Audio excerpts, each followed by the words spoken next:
With one of the best savings rates in America, banking with Capital One is the easiest decision in the history of decisions. Even easier than choosing Slash to be in your band. Next up for lead guitar. You're in. Cool. Yep, even easier than that. And with no fees or minimums on checking and savings accounts, is it even a decision? That's banking reimagined. What's in your wallet? Terms apply. See CapitalOne.com/bank for details. Capital One N.A. member FDIC. Pets aren't just like family, they are family. So when you need to find a sitter for your fur baby, go to care.com/pets. It's so easy and fast to find local, experienced, and background-checked pet caregivers. From dog walkers to cat sitters, you can find flexible pet care for your long or short-term needs. You have a selection to choose from. Just post a job on care.com/pets for caregivers to apply to. Then browse by availability, view ratings and reviews, plus more. And rest assured, all caregivers who you can interact with are required to complete a background check. Over 3 million households use Care. Find a caregiver your furry family will love at care.com/pets. That's care.com/pets.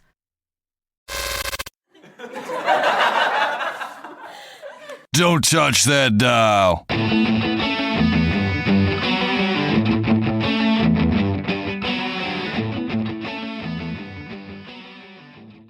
Welcome back to the Behind the Bits podcast. I'm still Scott Curtis, and we're up to episode 4. My guest on this episode is Marc Sheffler, and boy, was he a real get. This was a great interview. So when Marc was 10, his dad got the Three Stooges to perform for his birthday, and when Mo dubbed him the Fourth Stooge, he knew what he wanted to do with his life, and that's a career in comedy, of course. As he got older, he went to the Catskills to work with some comics there as stage manager and all that. And when he got thrown into doing it himself, he just fell in love with doing stand-up comedy. He was one of the first people at the Comedy Store, one of the first comics there, along with Jay Leno, Letterman, and all those folks. And his name's inscribed on the Wall of Fame. And that kind of led him to a writing career that lasted for decades. His film claim to fame, though, is his portrayal of Junior Stillo in the cult classic from Wes Craven, Last House on the Left, and that's the 1972 original version. He's written for television and movies such as Sister Sister, Who's the Boss, Harry and the Hendersons, and many others. Marc also teaches comedy writing for the screen at Loyola. His love for stand-up has brought him back to the stage as Al Yid. Check out Marc and character in the show notes. Thanks for listening to the podcast. I'm hoping to put out something that is good for all the comics out there. If you like what you hear, shoot me a note at scott@thebtbpc.com. If you don't like what you hear, you can do the same thing. We are on Facebook at Behind the Bits Podcast. We are on Twitter at the BTBPC. And we are on Instagram at Behind the Bits Podcast. You can follow me on all those places. I'm really enjoying putting these out and would love to get some feedback. If you think you'd be a good guest or you know a good guest, shoot me an email or a message on Facebook. I'll be glad to talk to you.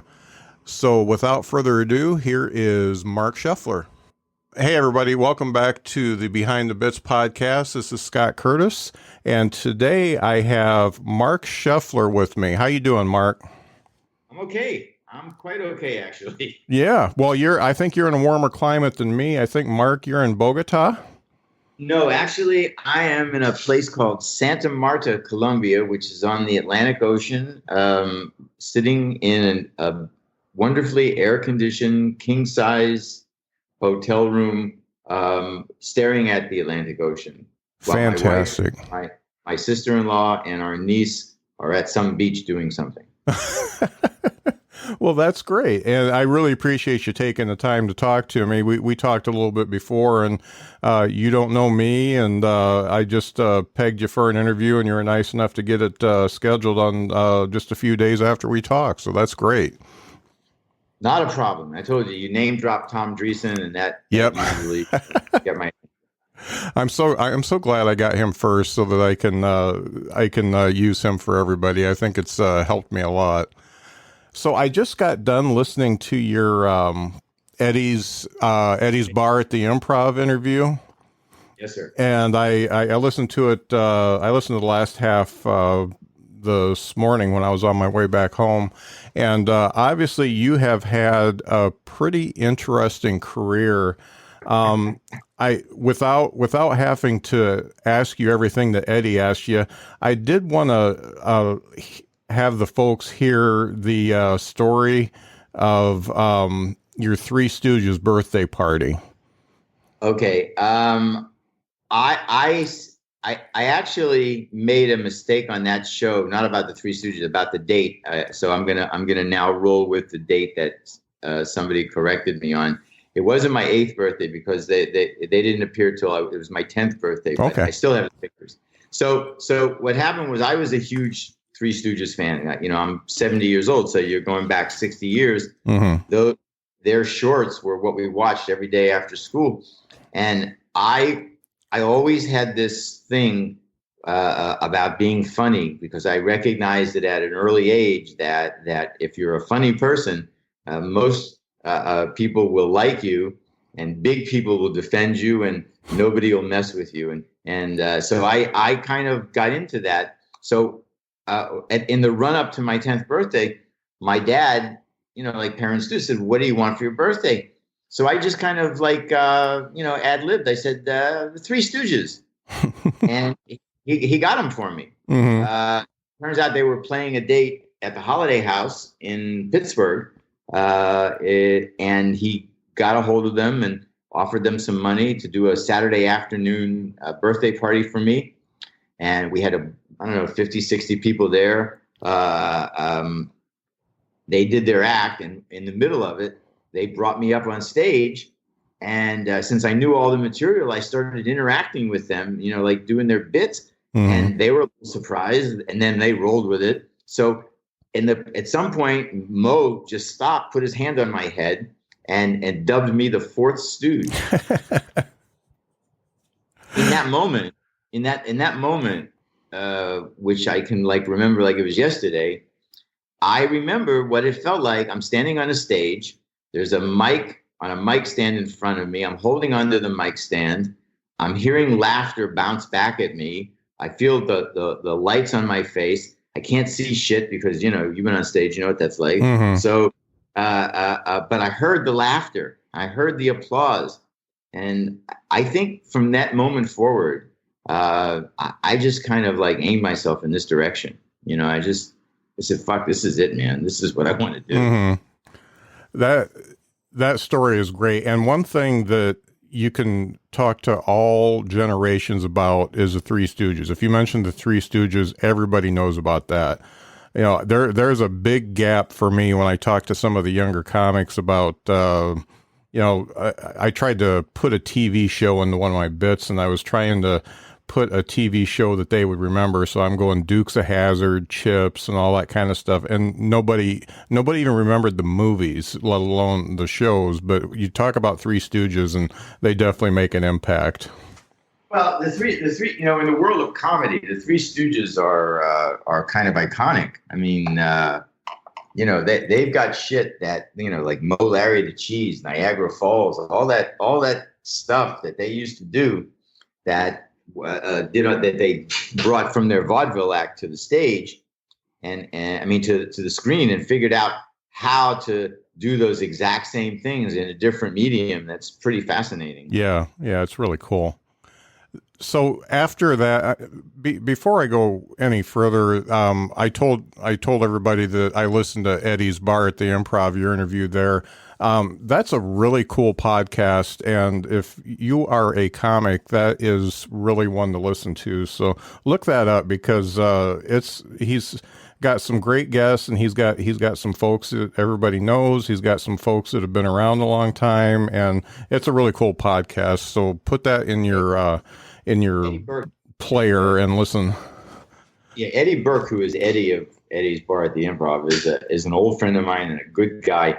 And he's had, you know, a unique perch behind that bar for the last 40 some years. Mm-hmm. He you know, and this podcast is his oral history of what he's seen and heard. So you're right. It's a pretty interesting, especially if you're a comedian, it's right. Should. Yeah. He knows some stuff. So after the Three Stooges stuff, I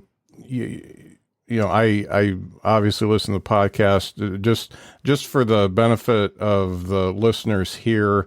What was it that made you take the jump into stand-up comedy? You mean why did I do it? Yeah. I always kind of wanted to live an out of the box life, I never wanted to have a real job or go to I know it sounds terrible, but I never wanted to go to work anywhere. I wanted to just kind of exist on my own power. Mm-hmm. And when you're a stand-up comedian, it's one of those jobs that if you can get rolling, you can pretty much exist on your own energy. And it because one of the great stresses in life, I learned at a very early age, was when we're not in charge of our time.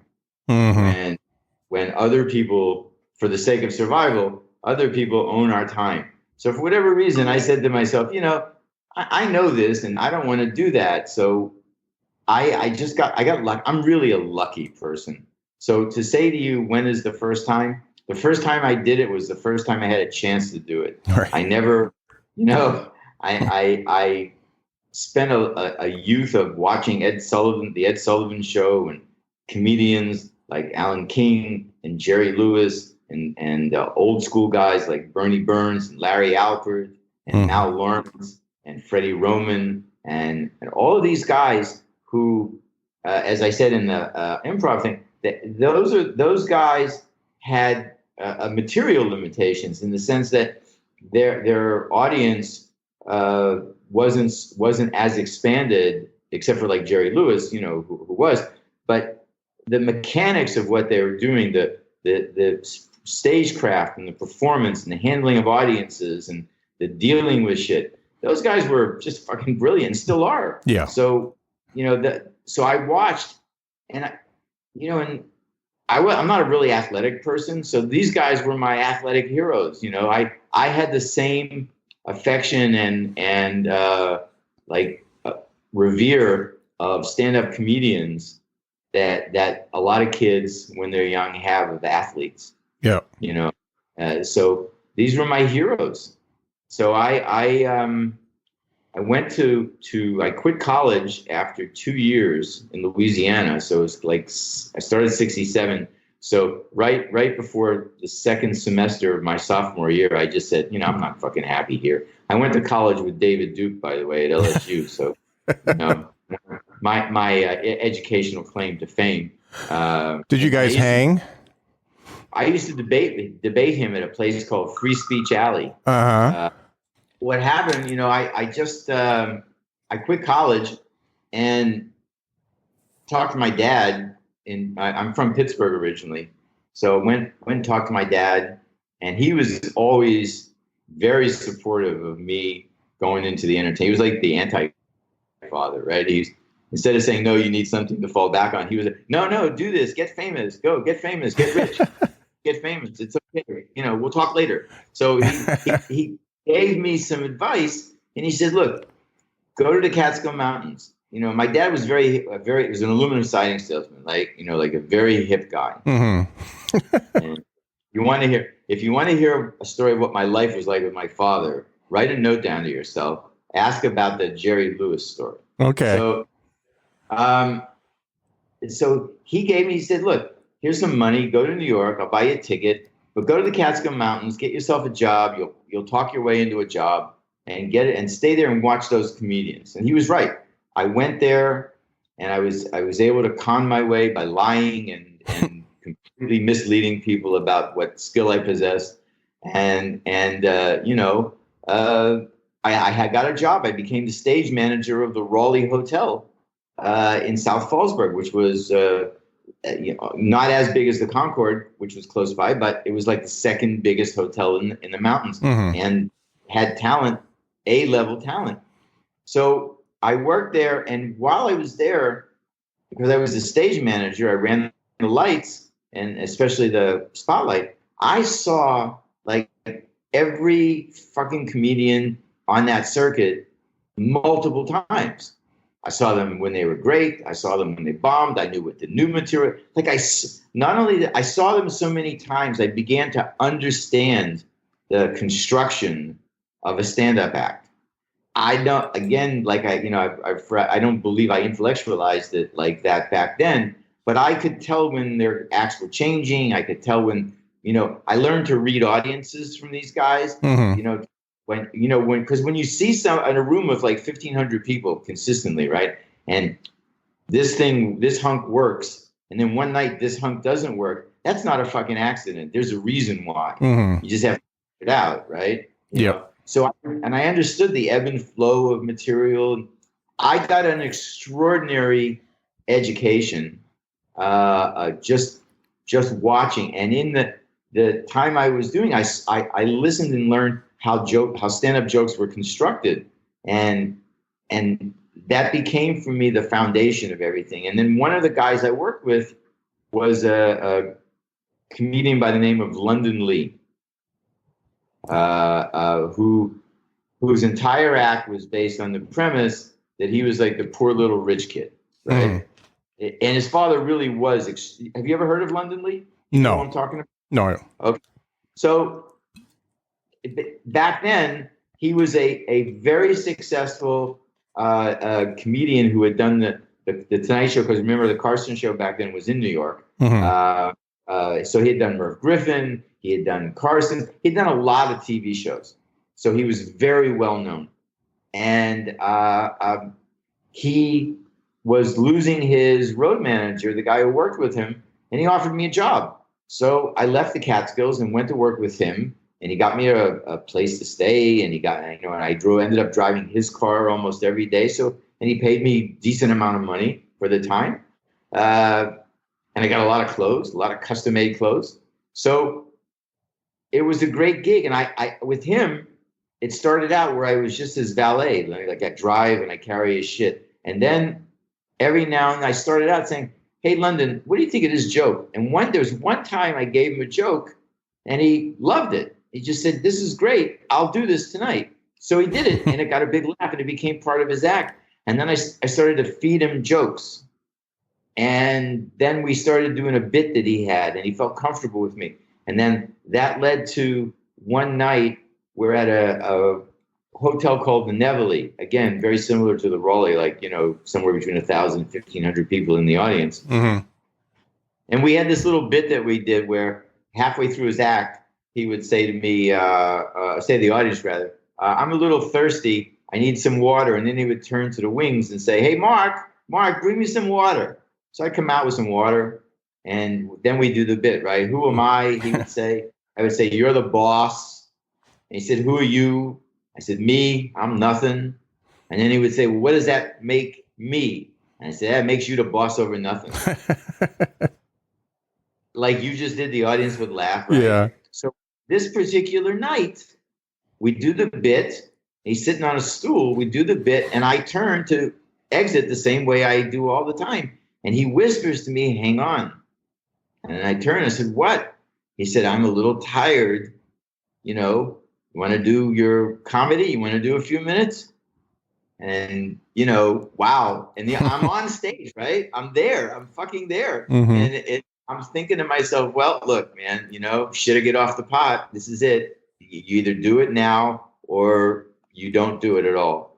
So I said, fuck yeah, and I grabbed the mic and I did, 3, 5, 6 minutes, and the audience seemed to like it. I got applause, and I walked off and I leaned over to him and I said, "Was that okay?" And he said, "Get the fuck off the stage." Now this, I think, is a teachable moment. This is for the benefit of comics coming up and wanting to know what to do. What you just talked about is something I talked to another very new comic about, and he had gotten invited to do an MC spot for a band, I think it was, and he was scared to death. He says, "I'm not ready," and And I agreed. I said, you know, you're not ready, but you have to push yourself. And as long as the job you take isn't going to like ruin your cred, you should take it and get out of your comfort zone and find out what works and what doesn't work. And what you did is exactly that.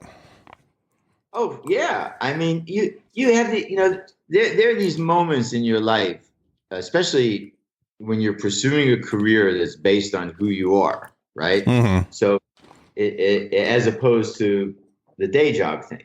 But there are these moments in your life when, because you're in this arena where it's all you, where you gotta like say to yourself, yeah, maybe I think I'm not ready, but who the fuck am I? If the opportunity is here, the worst I can do is fail. So what?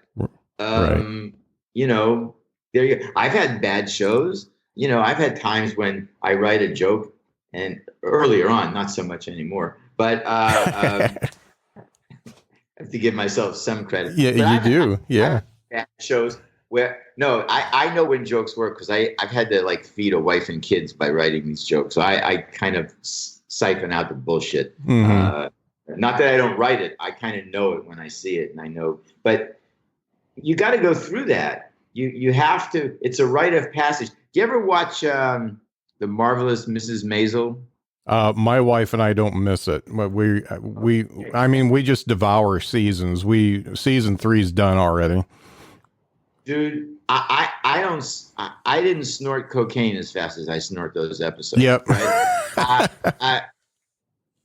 That's the best show about someone in stand-up I've ever seen, because it's entertaining, and it's got beautiful sets, and the writing is just fucking brilliant, mm-hmm.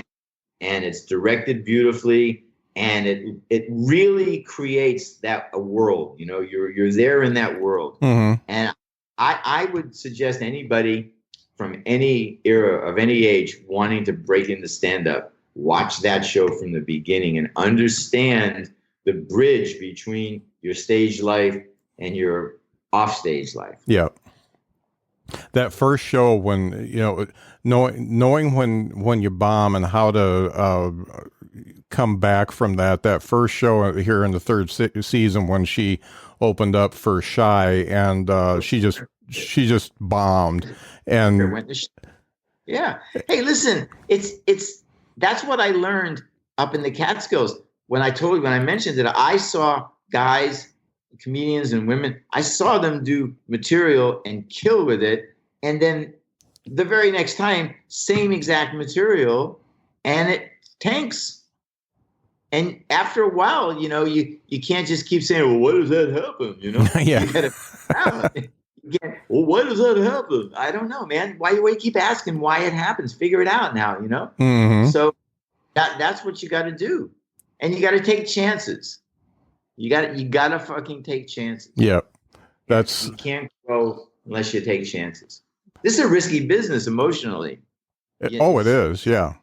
And one of the things I've found is that people get emotionally attached to their bits, and they just won't let it go, even though it just dies all the time.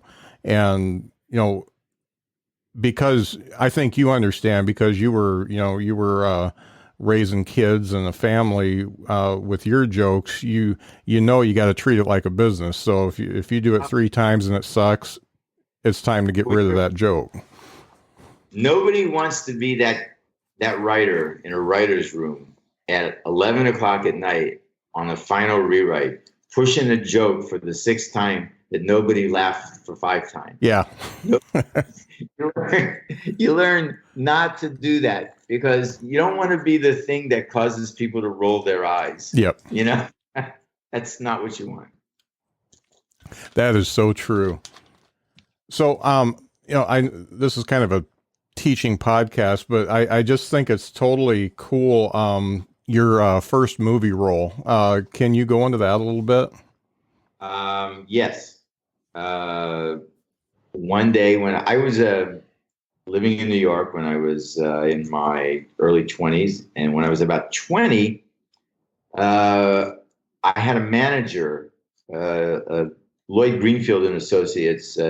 Dick Towers was the guy who managed me. They managed Tom Jones and Engelbert Humperdinck. So, they were like a legit management firm. And one day I walked into the office, and Dick said to me, I have a movie audition for you. I said, sure. So he gives me an address, and he gives me two names, a guy named Wes and a guy named Sean at some office in the 40s between 5th and 6th. And so I go down there, and I go into the office. I see these two guys about my age, maybe a little older, one, the West guy and the Sean guy, right? Mm-hmm. And I read a scene, and I head back to Dick's office. And by the time I had gotten back there, they called and said, we want him. And now I'll tell you, Wes was Wes Craven. Yeah. And Sean was Sean Cunningham. Wow. And the film was the original Last House on the Left, of which I was one of the 4 stars. Wow. And that's just like horror movie gold right there. Apparently it is, because it keeps, it really just keeps on going. Yeah.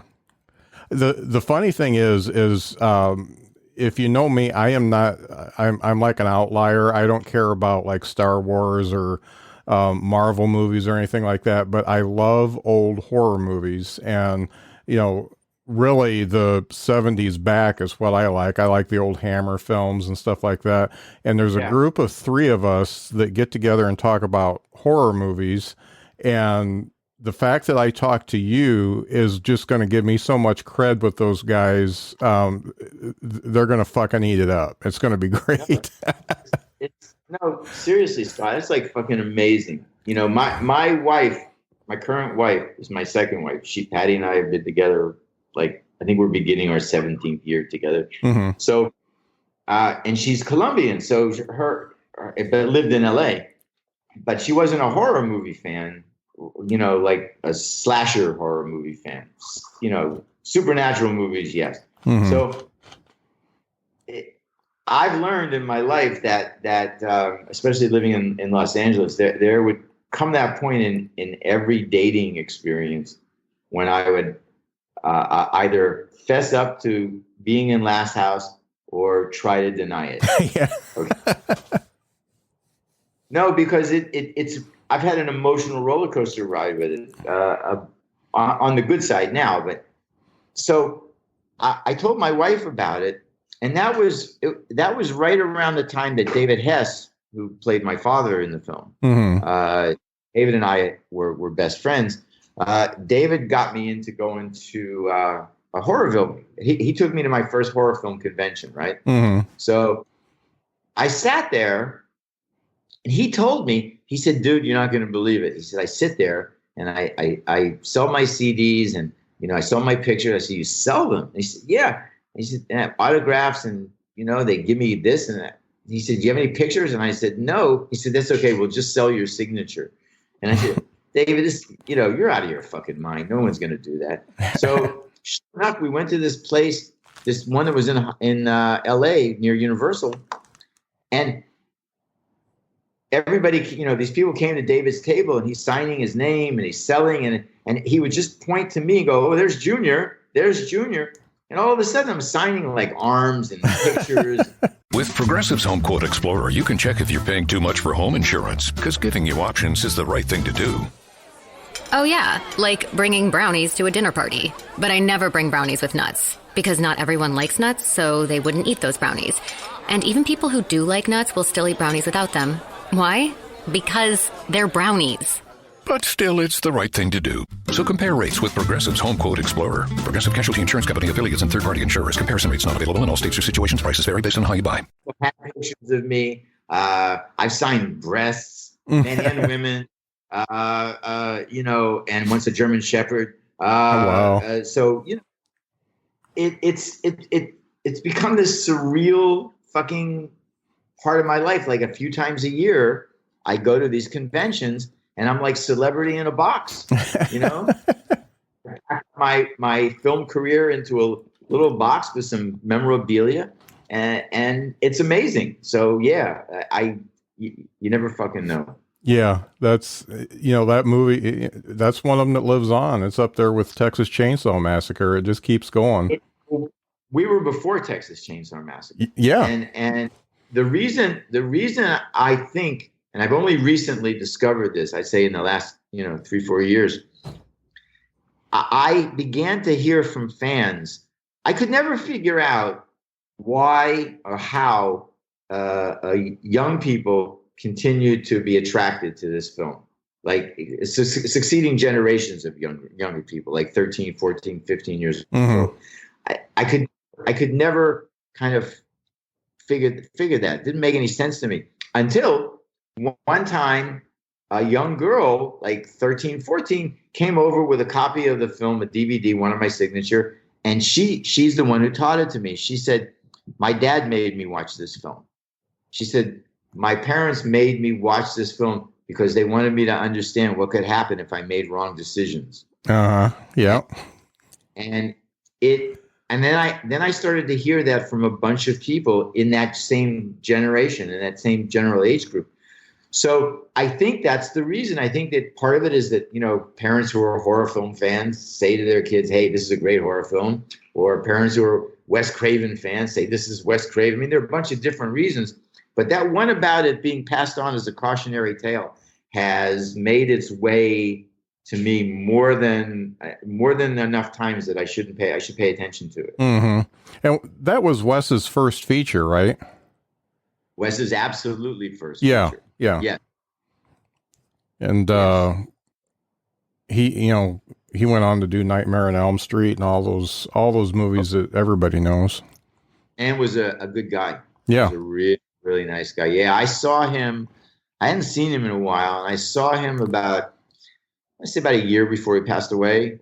Somebody in LA had done a multimedia art rendering of moments from his films, right? Mm-hmm. So they did him, and they knew somebody who knew me. So Wes and I ended up getting invited together, and we spent a terrific half hour catching up, and pretty much the same guy, Mm-hmm. Remember?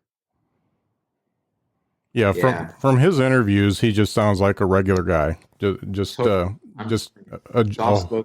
horror genius. So knew how to tell a story. Had an innate sense of story. Yeah. Well, that's a cool story. One question I have to ask, because my buddies and I are really into practical effects. Sure. How did they fuck up your teeth so bad? Was there something that stuck to them? It's just black wax. Okay, and it stayed during all those scenes, huh? None of it fell out. Remember that all those scenes were shot over a period of 20 days. So yeah, what they would do this. They put it on and get it where they like it. Take Polaroids of it and keep the. Take 3 or 4 Polaroids of it so that they have them. Then they just recreate it every day. Yeah. It's liquid in the jar, and then you paint it on. Uh-huh. And it's called tooth wax. Okay, cool. Yeah, I've always wondered about that. I've never done any practical effects myself, but I'm like, how do you do that? So that's cool. So obviously, you did stand up for a while. What were your main clubs when you kind of broke out of the Catskills thing? Well, what happened when I broke out of the Catskills thing was I went from that to New York, and I hung out at the Improv and just kind of watched and learned, right? And at the same time, I was going out and on auditions. And doing that, and one of the auditions I had, there was a commercial director in New York. Well, he had offices all over the world, but he was in New York at the time. Lee Lacey, he's the guy who did that famous Coke NFL Mean Joe Green commercial. Oh, wow. Yeah. He's the guy who directed that, won a Clio for it. And he was, I got to know Lee pretty well. He was a decent, very cool guy. He had this kind of international cool about him. He was one of these guys who was so like tapped in everywhere he needed to go. He never carried any luggage when he traveled internationally. He had a fucking car and an office and clothes. Everything he needed was in every place he needed to go. And if it wasn't, he'd have it sent there. Yeah. He was like the James Bond of fucking commercial directors, right? and he was a really cool guy and a nice wife and kids, and he was very fucking cool. So I did a commercial for him called for Metropolitan Life Assurance, and we kind of became friendly. So I, through Last House on the Left, discovered that if you're in a movie, you get girls pretty easily. Weird, right? I sound so old because I'm so happily married now, but I was, 20 years old then. Mm-hmm. So because of Last House, they opened after the Roger, about the Roger Ebert review, right? Yeah, I mean, that film was supposed to be like shot, go to drive-ins and die, and Ebert just really took it. It was supposed to be the film that people bought their snacks for the next film. Yeah. While it was right. Yeah. Okay. So disgusting. So Hess and I are in New York, and we're walking around fucking the city and seeing all these posters. And one day Roger Ebert writes a 4.5-star review, and the next day there are lines wrapped around the block in Manhattan for people to see this movie. So that created a buzz about all of us, right? Mm-hmm. The distributors, who had already by then made their money back,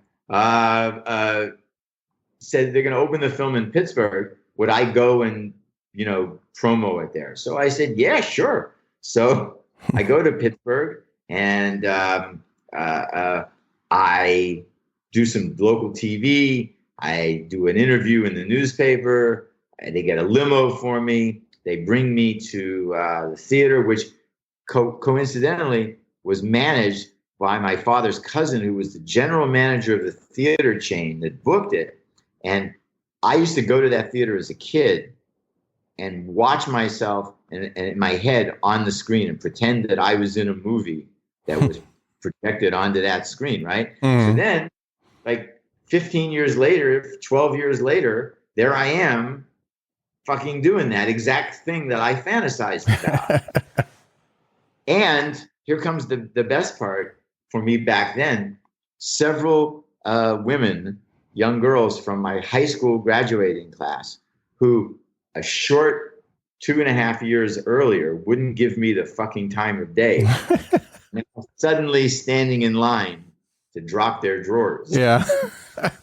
And as I've said many times, I recall being with one of them and thinking to myself, I believe I have made the correct career choice. Yeah.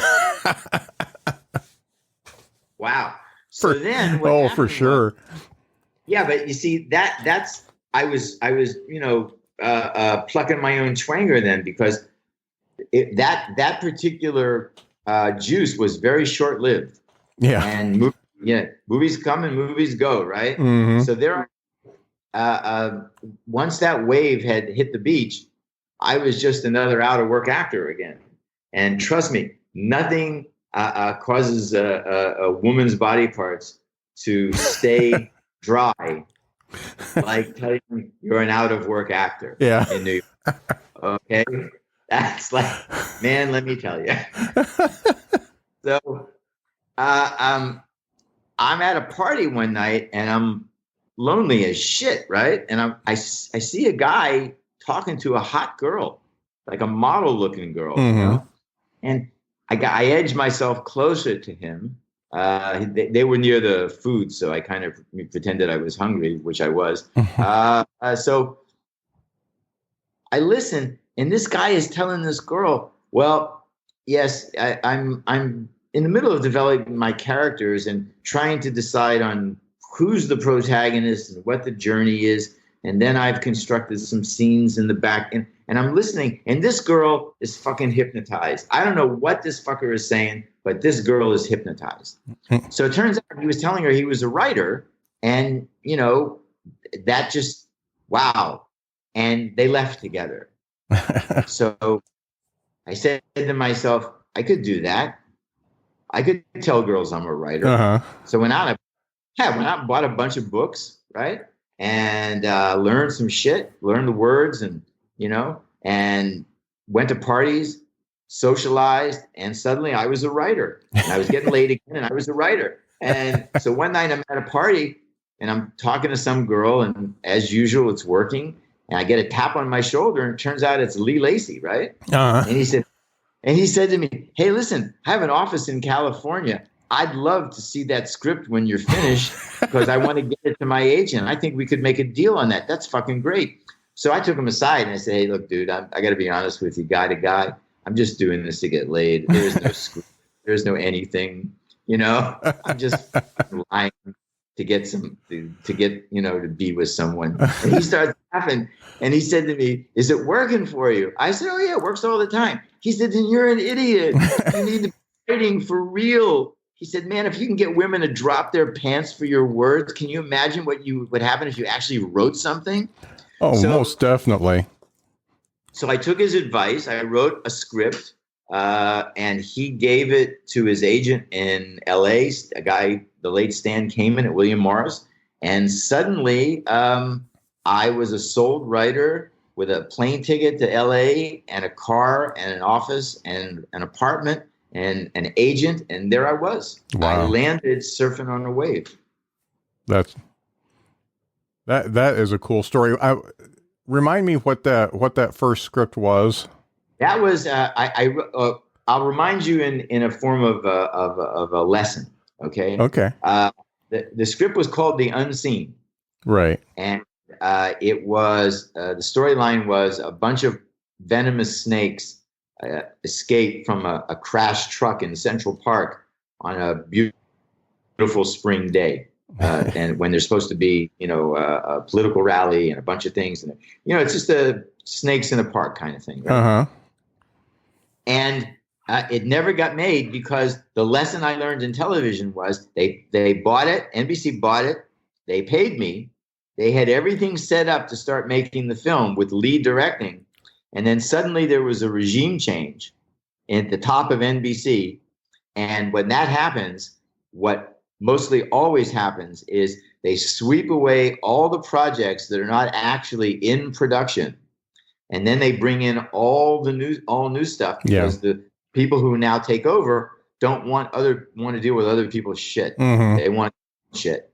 And was a interesting lesson.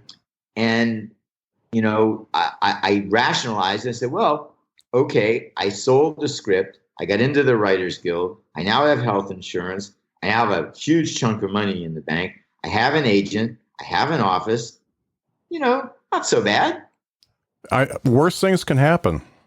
Of course. I could still be, driving a cab in New York. Yeah. Now I got to ask, so you did a movie about snakes in a park. Did you get anything from Snakes in a Plane then?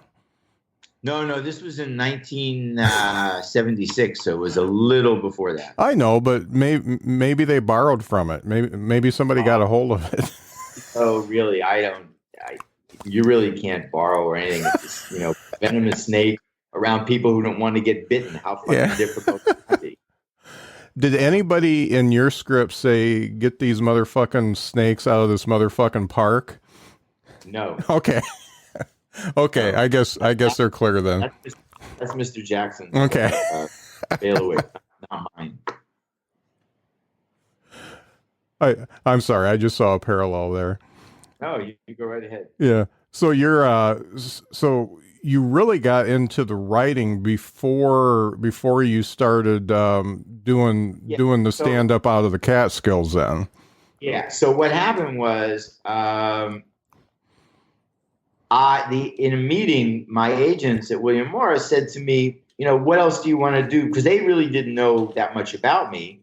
So I kind of told them, I gave them a history of, especially about my stand-up stuff. And I said, I knew that Bud had opened an improv in in LA. So I had already started to hang out there. I wasn't yet performing there, but because I knew Bud and I knew the crew, or I knew what it was.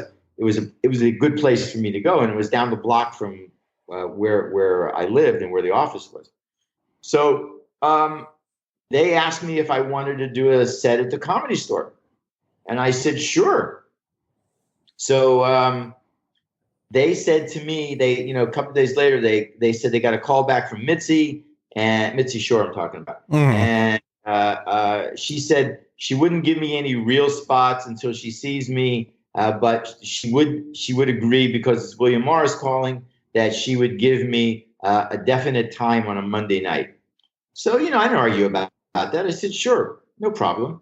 So I set that date, and then prior to that, went to the Comedy Store, because I have this quirk about, I don't really like to play places that I haven't seen. I haven't sat in the audience and listened and watched and, kind of like soaked in the vibe. I always try to go places first, just anonymously, just to kind of listen, right, and feel the vibe of the place. Maybe that's my hippie shit, but that's just how. So I started watching, Steve Bluestein and Jimmy Walker and, some guys and some really, really good comedians, and Tom and his former partner, Tim Reed, and Richard Pryor, and I thought, wow, this fucking Catskill Mountain shit, I don't know. I need some new material. So I ended up having to write, I wrote a brand new 5 minutes that was more LA. It was more geared towards, this was, right around the time that Star Wars came out in May. There was a lot of press about that. So I wrote material that was much more Hotel California-ish, and I did it 5 minutes. I didn't have any problem with it performing, because I had done all those club dates in the Catskills. So I did it once and it went fine. And I did it second time and it went fine. And then the third time I did it, it was one of those wonderful kismet moments where the audience is great, and there's a lot of energy. The couple of comedians on before me did very well, which brings the energy of the room up. Never be afraid of comedians on in front of you doing well, because that just means all your job is, they're already primed. Your job is just like keep them there, right? Just move the needle maybe a little. Don't never be afraid of that. So these guys had done well, and I went on stage and I did very well. It was a quick 5 minutes and everything worked. And I walked off to applause, and I saw Mitzi sitting there. And I go back to what I said, every now and then you get these moments when you got to fucking captain your own ship. I saw her there, and she knew who I was, and we'd exchanged hellos and whatever, and she knew I was the guy William Morris was pushing. And I just walked right up to her. I said, Mitzi, is it going to get any better than this? Does it need to be better than this? And she just looked at me and she said, okay, Mark, call in for spots. And that's how I became a regular. And I'm actually considered to be one of the Comedy Store's original paid regulars, because this happened in 1976 pre-strike. Yeah. So I'm in that class of 77, that famous class of 77. That's you, Leno, Letterman, Dreesen, Michael Keaton, Mike Binder, Argus Hamilton,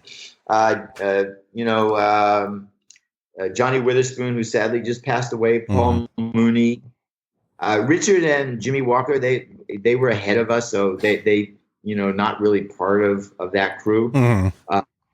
Robin for sure. We were all, I closed my eyes and we were just all hanging together. We were just in that time. Richard Lewis, part of that. You could, at any given moment back in those days, like you could walk into the Improv, and if you just freeze frame, you could look and see like Richard Lewis with Larry David, with Marvin Braverman talking to, it was just the Robin, and it's just fucking amazing. If I could go back in time, I guess that's where I'd go, just to be in the audience to watch you guys. It was such a reality and a day-to-day existence, right? Now, back then. But when I look back on it, knowing what the truth was and what it really was, it's suddenly become surreal that I could have been part of that. Mm-hmm. That I was actually part of that. I mean, my name's on the wall. The Comedy Store has been on there for 40 years. You know, Mitzi put it on in like 1977 or something. Mm. However ago that is. Yeah. Again, it just, I'm really shocked at the fact that I did all that shit. It's weird, and I'm still doing it. I'm still, working. I'm still doing shit. Right. So, you did a few years at that, and you kept on writing for TV shows and movies and stuff like that. So you had that going on as well. Obviously, I think the writing part probably made your career more than the stand-up, but which one did you like doing better? I like doing stand-up more than anything. Yeah. Yeah, that's the most fun I've ever had with my clothes on. Yeah. And now that I'm like 70, it's probably the most fun I'm ever going to have. Yeah. So it's literally the most fun. My wife even tells me that she watches, and I don't even perform as myself. I'll send you a link to some current stand-up stuff I'm doing that I did the Comedy Store tonight with Argus Hamilton. Argus and I are old friends. Uh-huh. So I'll send you the link to that. You'll see me performing stand-up, but not as me, as a character. You'll get that. But I really, there's just something about it, man. There's just, when you get so comfortable that you're not cocky and you're not arrogant, mm-hmm. you get comfortable on stage. It just feels good. It just like really fucking feels good to know that you're about to say something and they're all going to react and they're all going to do, and you're moving the audience around gently, but you're moving them around. Right. There's something to that. Well, all these people that, people like Conan and all those folks that, they did stand up, they did writing, and then they got famous. They all keep coming back to doing stand up. So even when they were writing, they'd sneak out and go do a open mic somewhere, because there's no way to explain the rush you get when you do a good 5-10 minutes. There isn't. There's just no way. It's like how to release endorphins. Right. And really, I have to say, when you're working on it, there's no feeling like even having a shitty set, because at least you know where you stand when you walk away from it. Look, it's one of those professions where the rubber really does meet the road. Yeah. There's no getting around it. You just that's where it is. It's like that moment that I had with London at that hotel. It's step up or step out. Yeah. You may have to step out a few times before you get it together to step up, and then sometimes you just got to say to yourself, "Fuck it, man, this ain't happening." Like I walked off the stage. I didn't know Mitzi Shore from anything except that she was the owner of that store. Uh-huh. And I wasn't getting anywhere unless I got through her. Yep. And so I listened to the wave of the audience and the applause and the laughs, and I surfed right on her table on that wave, not on a knock on the door. I used that energy, and it worked. Yep. Another fucking time I got lucky. Yep. You got to know when to take it. That's for sure. So I do want to talk about your new act a little bit, because you've been doing it for a couple years, and obviously I know what you're doing, because you hadn't been on the stage for a while, and you start getting itchy. It's kind of like a Coke addiction, and you want to get back to it. So tell me a little bit about the new act that you're doing. So about 4 years ago, I got hit by a car in my neighborhood, Toluca Lake, and I got really, really, really racked up badly. A lot of broken bones and a lot of shit. I'm okay now, but it's been a trip. So when I was in the hospital, they'd give me a bunch of drugs, and as I'm sure you know, drugs have a way of making your mind go to strange places. Yeah. Where I went was back to my stand-up days, and just in my mind's eye, just being able to watch my life then, not just me doing stand-up, but just my whole life, just how it felt to be that, to have a house in Laurel Canyon and bump down to the Comedy Store and then the Improv and meet these guys and sit and hang out and write jokes with Letterman. And, just that whole thing served as a kind of self-producing medication for me. My brain, you feel good to get rid of the pain. So I decided then that maybe I'll go back and do stand-up. So I wrote some shit, and then I looked at it, and I hung out at the Comedy Store a while because they're nice to all of us, original guys who are names on the wall kind of people. I go and I hung out, and I wasn't really intimidated. I just kind of came to the conclusion that no one's going to really give a shit, and I'm just an old guy, and I had a career, and move over. It's time for somebody else, right? And I get that. I don't fault the business for being like that. I don't fault audiences for being like that. It's just the way it is. So I then put it aside. I was pissed off, and I put it aside. I figured, well, I'll just go write something else. I'll write a book or something. Then one day I was getting out of the shower, and I looked at myself in the mirror, and my hair was wet, and beard. I have a long beard, and my beard was all stringy and dripping, and I got really down on myself. I just said, "You old fuck! It's all you are as an old man." Just some old motherfucker that nobody wants to hear. I just beat the shit out of myself verbally until I couldn't take it. I couldn't take myself anymore. And all of a sudden, I started to get a twinkle in my eye because I knew that a thought was coming to me. So I pointed at myself and I said, don't go away, something like that. And I ran into my closet, and I had a wardrobe vision in my head, and I put on a black suit with a white shirt and a black tie, and I grabbed a fedora from my hat collection, and I looked at myself in the mirror when I got back into the bathroom, and I looked like a combination of my maternal grandfather and the rabbi from the synagogue that we belonged to, the Orthodox synagogue that we belonged to when I was a kid. And when I opened my mouth, what came out were words with a Jewish accent, an old Eastern European Yiddish accent.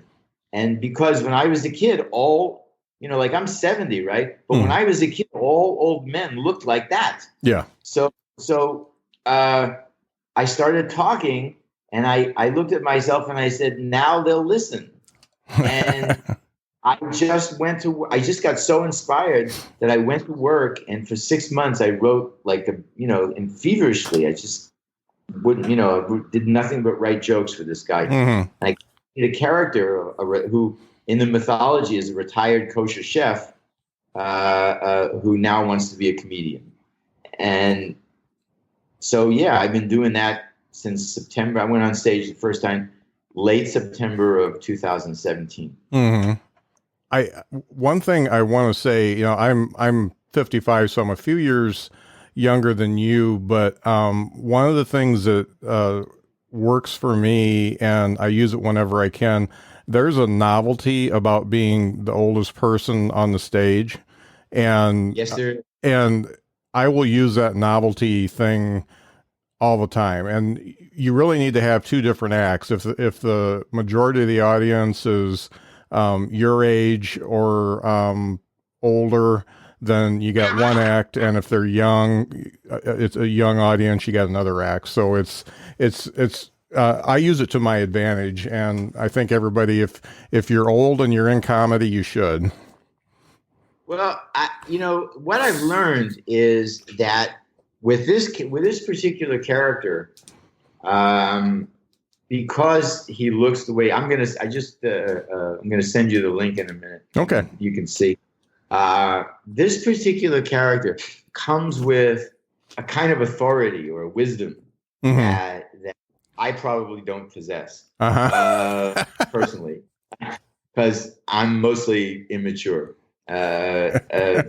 So this is a chance for me to be an old guy and then get out of it, 20 minutes later. So I don't know. It seems to work. I've done when you see this character, I will tell you that I have worked in front of all entirely African American audiences as this character, and fine. I've worked with millennial, young, all kind of mixed millennials, Hispanics. Just the character is such that people like him, and he has wisdom and a whimsy and a kind of a whimsical. He's like a whimsical advice giver. So I don't know. What can I say? I just, as long as they keep laughing, I'm okay with it. Yeah. It's just, there's nothing better. And, I've maintained since I started doing stand-up that it's really one of the highest form of arts out there because, it's the only form of art that you just go up and throw up on stage.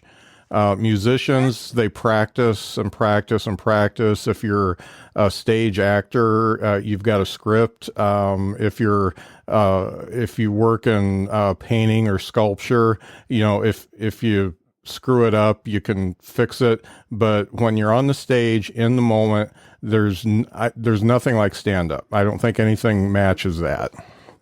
Rubber meets the road, Scott. Yeah. That's what I like about it, because it's always on the edge. You're always on the edge. You're a half a beat away from failure and a half a beat away from success. Yep. You're right on the edge. Yeah.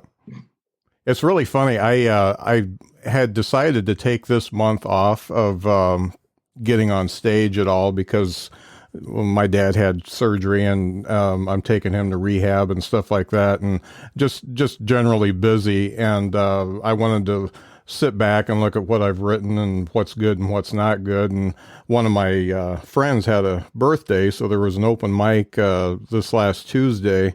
And I went in and I went ahead and put myself on the list and decided I wasn't going to do any material at all. I was just going to roast everybody in the room. And that actually turned out better than most of my acts. So, I made a split decision in the moment and it worked. Okay. There you go. Yeah. So, do you, getting back to stand up and talking about what works and what doesn't work, do you keep an eye on the new comics out there now? If I run into somebody, I don't search it out. If somebody I work with or do a show with. Mm-hmm. How do you feel that the medium has changed since you did it the first time? I think too many people want to be comedians. Yeah. I think not enough people know that there's a huge difference between being the funny guy at a party and standing on a stage and commanding an audience. Mm-hmm. I think that a lot of people want to be comedians because they think it's easy and don't realize how difficult it is, not just the being funny part, but, understanding, growth and creative growth and, narrative and moving forward. And I mean, it's, a lot of people don't know what a fucking punchline is. Exactly. Yep. So. And it takes, if it's funny, it really takes time to get that. And you can't even expect to have a good 5 minutes until you've been doing it at least a year. I think you got a little bit of a leg up because you were watching it for so long, but I didn't feel like I was even close to funny until I had a year under my belt. Yeah, see, I've never in my life never been anything but funny. Mm-hmm. So, screw you then, Mark. No. Now I'm going to tell you the Jerry Lewis story. Okay. I want to explain what I said, right? I'm a product of my environment. My father was a very fast-talking, slick aluminum siding salesman. Mm-hmm. Okay, so in the summer times, because I was raised by a single father, I had nowhere to go. So a lot of times I'd go on the road with him. He would do day trips, right? Mm-hmm. In aluminum siding, there's a canvasser guy who knocks on the door, goes in neighborhoods and knocks on the door and sees if anybody's been thinking about remodeling their house. And then there's a guy called the closer. This is Mr. Slick, the guy from the man from the factory, the boss, the big time, cheese, right? And he's only going to be here today. So if you're interested, it's a sales pitch, right? Right. So my father had a routine from being on the road with him so much. I knew his routine. I knew that if he came out of the house to start measuring, what that means is that the people inside have asked him to give them a price. So that I knew it was going well, right? Mm-hmm. And I also knew when it wasn't going well, like when my father would just come out and just get in the car and whatever. So we'd leave. So one particular time, I'm in the car by myself. The canvasser's in the house with my dad. The door opens up. And my dad comes out, but he doesn't start measuring the house. What he does is he walks towards the car. So I said, "What's up?" And he said, "It's a little weird in there, but I think we'd make a progress." Then my dad just said to me, "Hey, listen, coincidence beyond coincidences. These people are huge Jerry Lewis fans." Uh-huh. Right? He said, "Yeah, they're huge Jerry Lewis fans." So I said, "I told him I got a kid in the car, and he does a great Jerry Lewis impression. So I'm going to bring them to the door, and when I wave to you and they wave to you, just kind of stick your head out of the car and do the wildest Jerry Lewis impression you could come up with." Mm-hmm. So I said, "Yeah, sure, okay." So he goes back in the house. I keep my eye on the door. 5-10 minutes later, door opens up. There are two people out of a Grant Wood novel, a portrait, standing at the door, Mom and Pop, and my dad and the canvasser. And all four of them wave at me. So that was my cue, right? So I stick my head out of the window and Dr. Birnbaum, Dr. Hello, Dean, hello, whatever, I don't know. So I do this for like 45 seconds. And the people just are shaking their heads and they're applauding me like this. They go back in. I go in the car. I take a nap, and I hear my dad coming out, and he's got the contract under his arm, and he's smiling. His cigar is lit. Canvasser gets in the car. My dad gets in the car. We drive away. So as we're driving back to Pittsburgh, I say to my dad, "Wow, who would have figured that out here, Jerry Lewis fans?" So the canvasser says, "What do you mean Jerry Lewis fans?" So I turn around and said, "My dad told me that these people were Jerry Lewis fans. Is why I did the Jerry Lewis impression." So the canvasser starts laughing. He says, "No, what your dad told him was that his son was in the car and that you forgot his medicine in Pittsburgh. They weren't really interested. They were going to have to leave. And to prove it, he'll show you how badly his son needs his medicine." So that's how I grew up. The world I came out of. Is it any surprise, right? Is it any fucking surprise that I do what I do? No. The surprise would have if I would have gone into the normal world. Oh yeah, yeah. Yeah, I've spent too many years in the normal world. That's one of many stories.